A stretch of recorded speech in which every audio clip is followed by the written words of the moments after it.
Okay. Hi everyone. Welcome to episode 23 of Artful Mind. Today I have with me Dr. Rajyalakshmi Garaga. She is an assistant professor in Center for Emerging Technologies for Sustainable Development, IIT Jodhpur.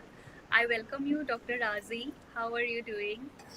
Yeah, thank you so much, Tastin, for this warm welcome. I'm delighted to be here. By the way, I'm really doing good. And what about you? Yes, I'm also doing perfectly fine. As our episode today, it will be on a topic that will be for UC and PG student, where you will be guiding us through how a student can get the project opportunity or intern. So basically, it will be a guidance on how they can build their CV right from their bachelor. So we'll be Yeah, talking yeah. about that. Yes. So, yes, such an important question in this context because when a student joins his or her UG or PG, it's very much important to build a strong research CV which should communicate clarity, we should communicate capability and curiosity. Okay, and then here are like there are so many important elements. However, when you see a particular CV, when as a professor, when we get any CV of any student, we see for certain elements. For example, what are the relevant skills, Right. whether they have listed out any technical, analytical, or soft skills like in engineering background or any science background. We see some of the soft skills, common soft skills like MATLAB, like GIS. Nowadays, these are the emerging tools. For example, I come from an emerging technologies background department where we see few of those technologies like GIS, Python, right? Also very common data packages like SPSS, technical writing, etc. Also, not only those skills, but also if the student will be able to showcase some of their academic projects, like some of their independent or course during course time they would have done some projects, right? If they can mention one line objectives and outcomes of any of those projects, it will be really attractive to the professor if they mention, as well as if they have any publications or presentations. Even a post in a departmental seminar can also be projected. What all matters at the end is the visibility, right? Right. So these kind of things can be mentioned in one line, and the student should make sure that a CV cannot go beyond maximum 2 pages, 1 or 2 pages. A strong CV, a strong research CV, and of course they should also mention the academic performance within the context, like what is a CGPA. Of course, if it is not their strength, they can balance those academic performance with some skills, tools, or certifications. This is how, as per me, a research CV should look like. I hope I could answer what you. That is perfectly awesome. Okay, let me ask you how a UZ student can find for the opportunities, like for suppose internship, like which kind of website or how can they do the networking? Because they're kind of inexperienced, right? As we go for PhD and later postdoc, so we know a kind of idea like where we can get for a UZ student. What do you think could be the best sites or networking tool they can start? Yeah, yeah, it's a right question, and in this case, being digitally literate helps. A student should not only focus on different kinds of courses and study, but also he should be digitally literate, right? And then they should be able to be well versed with some of the formal platforms and academic networks they should be trying to build up. For example, in the UG case, there are so many platforms like INSA. And if you talk about some abroad platforms, there is one platform called Metax, right, where the internships are very much available in Canada. Also, there is a platform DAAD, where you can say in Germany the many open student internship programs, as well as there is Charpak in France, right, and also SN Bose in US. So these are very common platforms where the student should be well versed, where the student should be able to um, you know keep a look on, keep a check on this kind of these are some of the examples I have given abroad. However, you also have some Indian related platforms, common formal platforms for internships, like AICTE intern. If you type AICTE intern, you get some of the very well versed internship programs, as well as some DST cert portals nowadays also provide this internship program for India based projects. As well as there is one more scientific platform called AIAS, that is American Institute of Engineering Science. So where students can focus on some India based projects for their internship programs. These are some formal platforms. However, it is very much recommended for a student to follow professors personal lab websites, and then they can start writing to them with, if they have any proper, if they have identified any relevant objective that they want to work on. Some of the useful academic networks we know is LinkedIn, ResearchGate, as well as Google Scholar alerts as well. So they can look into these kind of academic networks as well. Perfect. Okay, now you have been an assistant professor for, I think it's been 2 years, right? Yeah. So, and we know the power of cold email, right? That when you send some email to some faculty and you think that okay, you might not get a reply, you become hesitant. But the power of cold email is kind of a game changer, right? So, Yes. how do you see, and as a professor, how do you react to this kind of email, and what do you think the way to write a cold email so that the faculty member gets impressed and so the job is done? Yeah, it's a really great question because cold emails can be game changers if done right. So, for example, the subject line, because we get thousand number of emails here and then asking for some of the summer internship program, or some PhD related interest, or yeah, MS related research interest, or whatever. But then what all matters in the when a professor gets an email is to see the subject line to be very very precise. For example, the student can mention as request for summer internship slash whatever the topic he's interested or she's interested in, and slash BTech third year or whatever, and then I from which place he belong to. If he is belonging to IIT Hyderabad, he can just mention in a very crisp format. The subject line is very very important when you talk about any cold email for a professor. And then uh, there can be formal greetings like self introduction, mentioning their name, institute, which program they belong to, and year of that program. So that is self introduction part, where we quickly look into. And then what is the purpose, what is that the student should clearly state what they are seeking for example, if it is an internship, or if it is any research opportunity under our guidance or whatever. So these are few points that we look after self introduction. And why them, that means why a particular faculty has received that email, because sometimes what happens, students start circulating the same email to a number of faculty members, and sometimes they don't even change the name of the Mhm. faculty. That looks so awkward. So they should be very specifically mentioning why they have sent an email to that particular professor. They should refer at least their specific work that their faculty member is working on, at least their paper, at least any talk they would have recently given, and then the student got attracted to that talk and emailing for a research opportunity, or any project that inspired a student going through their LinkedIn website or whatever. They should state after self introduction and purpose. They should state why they have chosen that particular faculty member.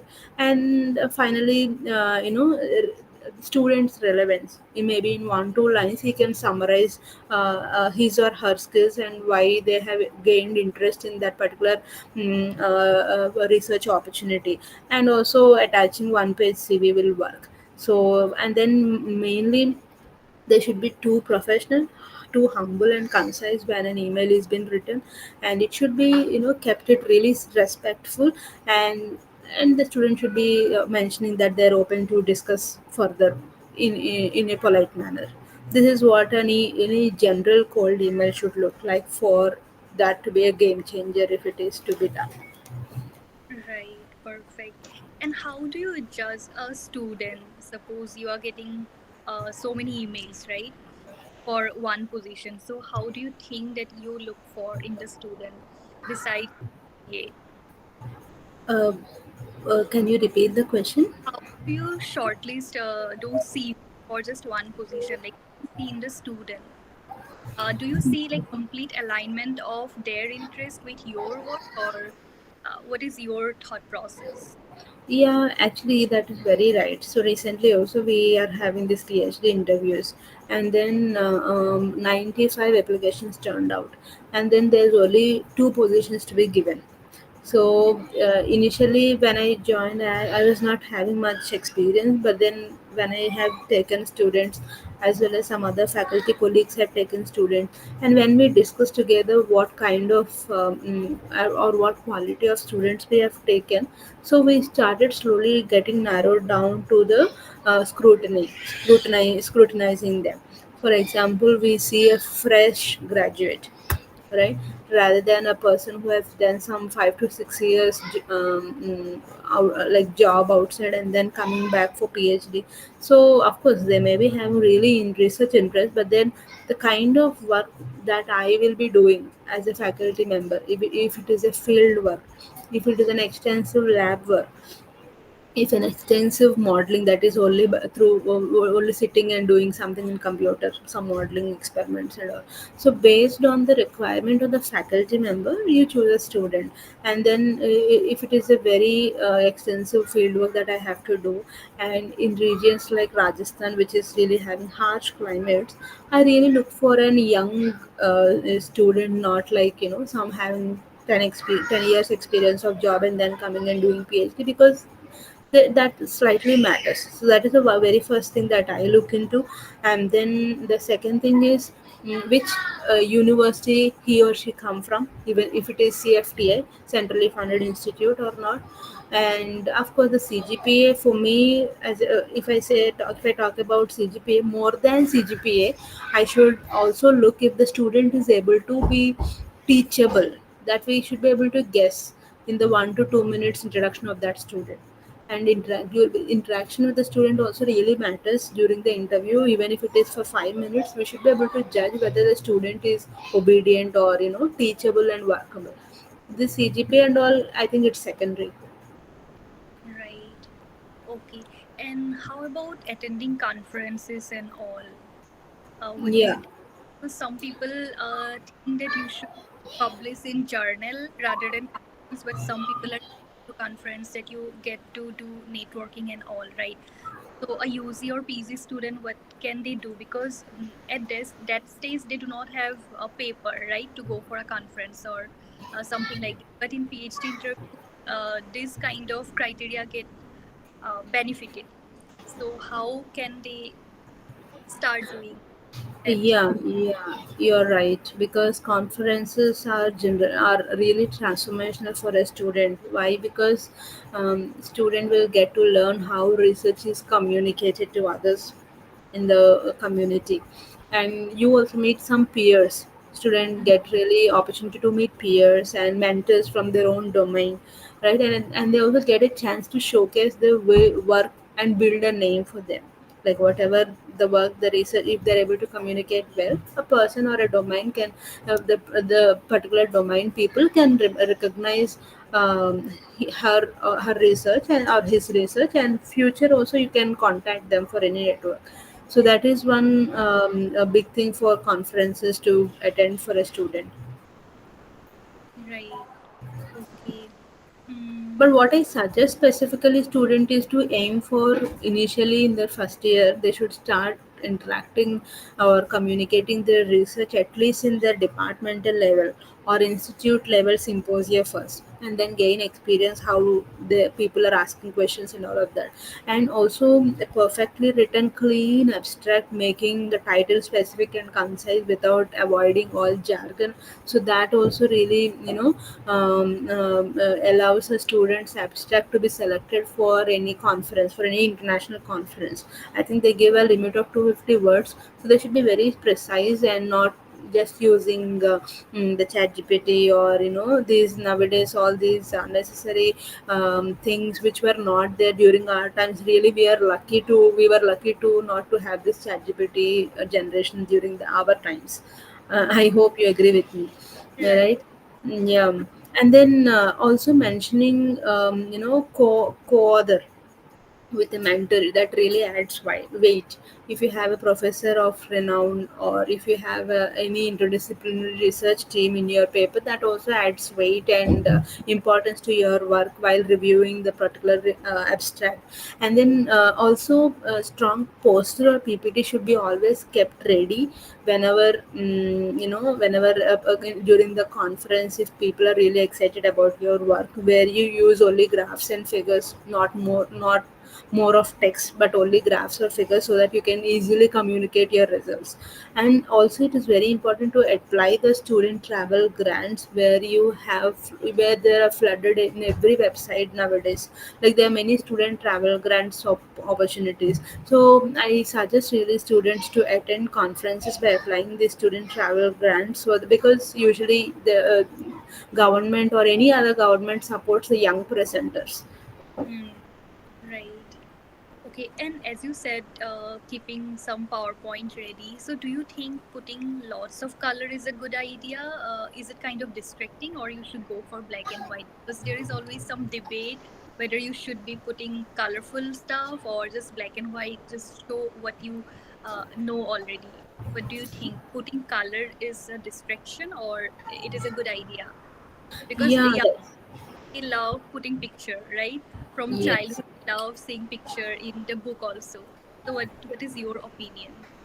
Yeah, actually, you're right. So, because what happens if you see this coloring or black and white background or any interface actually depends on the kind of project you are doing. For example, if you are doing a project which is really having some socio-economic impact, and if you have to show some results of those particular project, what happens exactly is you should be able to show the ground reality, right? Some pictures, for example, I talk from my air pollution background.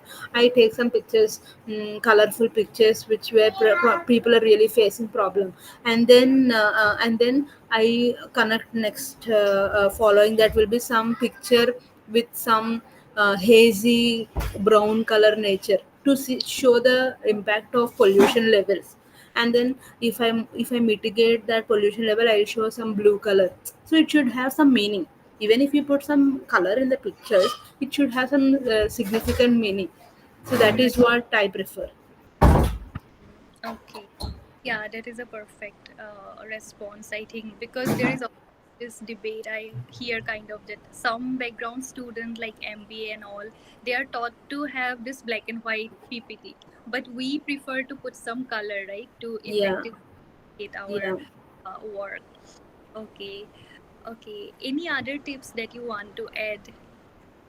Yeah, for example, I think when a student starts his UG or PG journey, they should think of they should think that particular academic journey as a project pipeline. So we have our deadlines, right? Every 3 months we should be able to achieve this deadline. 6 months we have one deadline. Likewise, in the UG or PG journey, every semester or every year they should start building up with some foundation, start identifying their areas of interest, and apply for structured internships.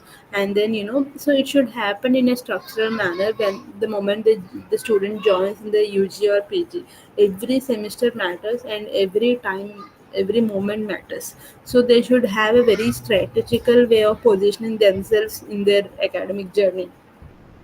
and then start building a very proper CV. That's all I would like to convey to the students. The CV matters at the end of their academic journey, whether if it is UG or PG.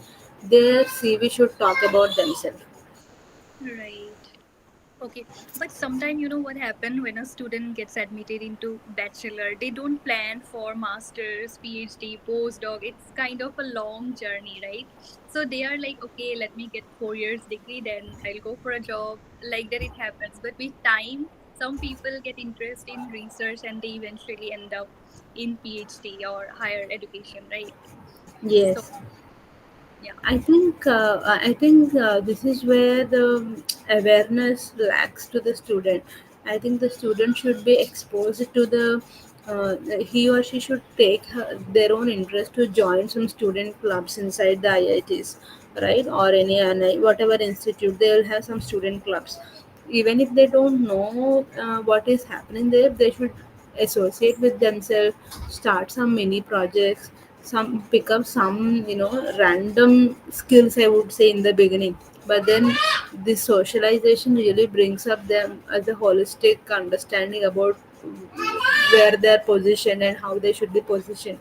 So then likewise they'll carry on picking up some basic technical or research skills. So this is how they should start their career, building in the beginning days. Later they can identify some of their areas of interest and start approaching faculties, and that goes on, the chain goes on. When they approach faculty member, definitely they will be involved formally or informally in any faculty led project, and then they will help them in getting some internships, some company internships or international exchange programs, and getting some tangible outputs. So this is how a student should try to first initially get into some groups and right. learn things. Yeah, yeah, rightly said. Because when you are a part of such group, you understand your strength and weakness, and that Yes. will really help this. Yeah. Okay.